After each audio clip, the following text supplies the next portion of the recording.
Slovakia has something that Western countries, where customer success is very popular, Slovakia has something they don't. And that is post-communism syndrome.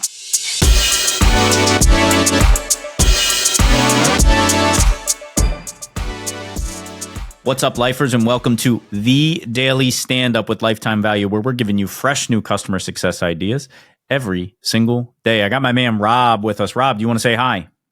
Ahoy, lifers. And we have Michaela with us. Michaela, can you say hi, please? Hi, everyone. And I am your host. My name is Dylan Young. Michaela, can you please introduce yourself? Of course. My name is Michaela Carpenter. I currently work as Customer Success Operations Manager at OPLAN.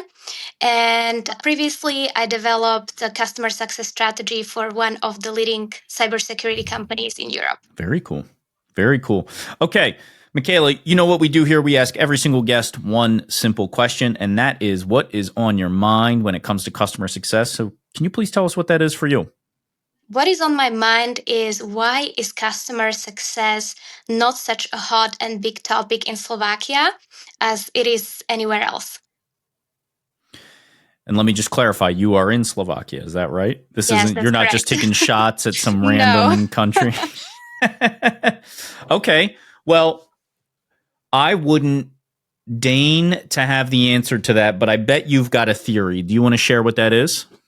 I have a little theory, and I'll tell you what. Slovakia has something that Western countries, where customer success is very popular, Slovakia has something they don't.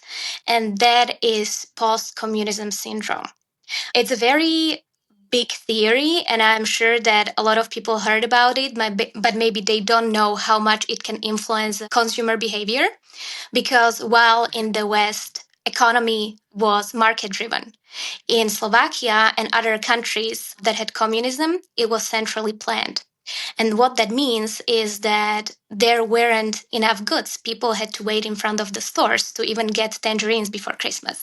You know, it's the people, the generation of my parents and the grandparents. And that meant mediocre customer service, because if people are standing in lines to buy something or get a service, why would you even try? You already know that you're going to sell out and you're still going to make money. And a lot of people, they just developed tolerance, I would say even apathy towards mediocre service. However, that's changing because we have globalization. We have a lot of big global companies coming to Slovakia, and we have technology. Technology is taking over everything, and especially younger generation. Everybody is glued to phone, computer, iPad. And, you know, people's expectations are rising, and companies have to keep up. So I have to apologize in advance for not knowing my history, but when did Slovakia make the shift from a communist country or a communist economy to a more market-driven one? Like it must have been in the past couple of decades for people to still be thinking that way, or do you think it's just in the traditions now? You know, even though communism ended in 1989, that's not a shift that happens overnight, right? Mm-hmm. The change in economy, the change in the mind shift, it just doesn't happen from day to day. It's something that takes time. And, you know, the companies, as I said, they were traditionally used to just, we have a service and or product, and the only thing that we need to really take care of is that there is going to be enough, so we can sell everything we have to everyone that wants it. But that's changing now because there is more competition, and just having a product because people will buy it no matter what is not enough. Rob, I need you and your Ivy League education to bail me out here because I am in over my head with history here. I love this topic. And I think we pronounced your name wrong, so I got to apologize. We've been saying Michaela. It's Michaela. Is that right? Michaela is fine. Michaela, it's that. Michaela. Yep. Well, yeah, I'm learning Arabic, so the ch is common. To me, this actually is like, it hits on one of the central questions that I've been asking myself, because my sort of core mission of mine, of what I'm hoping to do in customer success, is I'm looking to be a facilitator of greater community. And it's much too common for us to sort of see customer success historically as just like this American thing. And the interesting thing is what I did this summer, I traveled around quite a bit between, let's see, Jordan, London, Switzerland, Germany, quick pit stop in Amsterdam. Yeah, Netherlands. And I was trying to discover like how all these different cultural influences that affect our perceptions of customer success. And there's so much nuance, even when you just look at like the language that we use and the relationship we have with our customers. For example, when someone is expected to speak up, or whether to have small talk at the beginning of a conversation, or whether to just get to the point. That's a common one. Learn that one the hard way in some conversations. And then also, I think this one is really interesting, like how explicit we should be. In some cultures, in some languages, you're expected to sort of, these are referred to as high context cultures. People are expected to just understand the context of the situation. And so you're not really expected to be explicit like we are in English. In English, we're expected to be very explicit, very to the point, very direct. German is similar. And if you're sort of speaking in nuances and vagaries, it's often seen as like sometimes even like indirect, passive aggressive, maybe not even professional. In other languages, like high context languages like Arabic, French, a little bit Spanish, people are not expected to be explicit. If you are explicit, it's sort of seen as if you're talking down to someone. And people in those languages and cultures that have those languages, they're more expected to use figures of speech, and people are expected to read between the lines.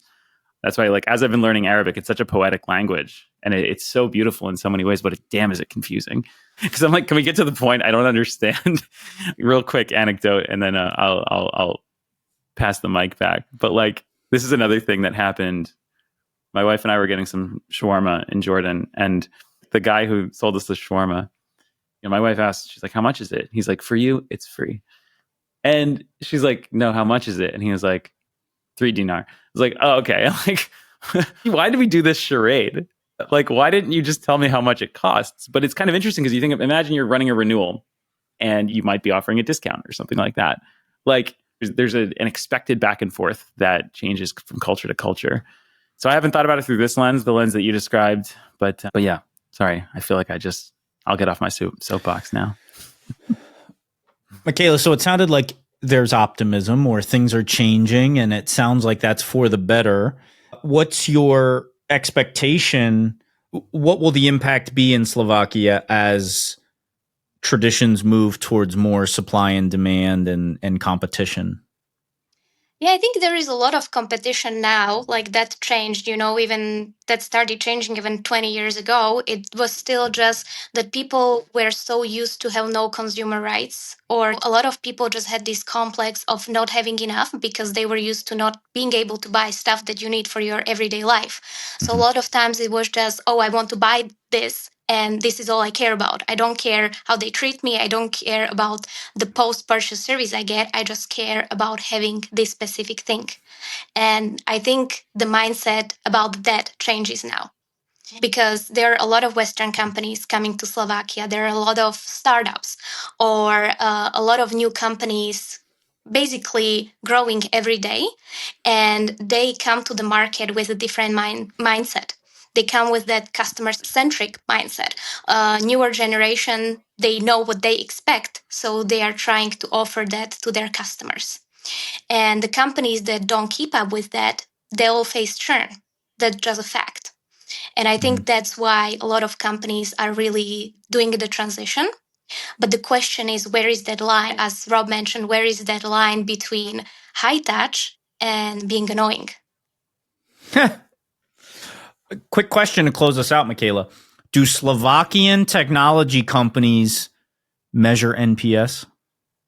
Some do. Interesting. Well, I am with Rob that this took a turn, this conversation. You and I chatted a little bit before this, but you didn't give me the full picture. And so I was pleasantly surprised about the way you tied all of this together. And it is very interesting. I think we're having more and more conversations about the cultural differences that customer success experiences as it goes from the North America, let's say, to EMEA over to APAC. So really, really interesting stuff. Thank you so much for bringing this to our attention. But that is our time, and we do have to say goodbye for now, Michaela. Yes, thank you so much for having me. You've been listening to The Daily Standup by Lifetime Value.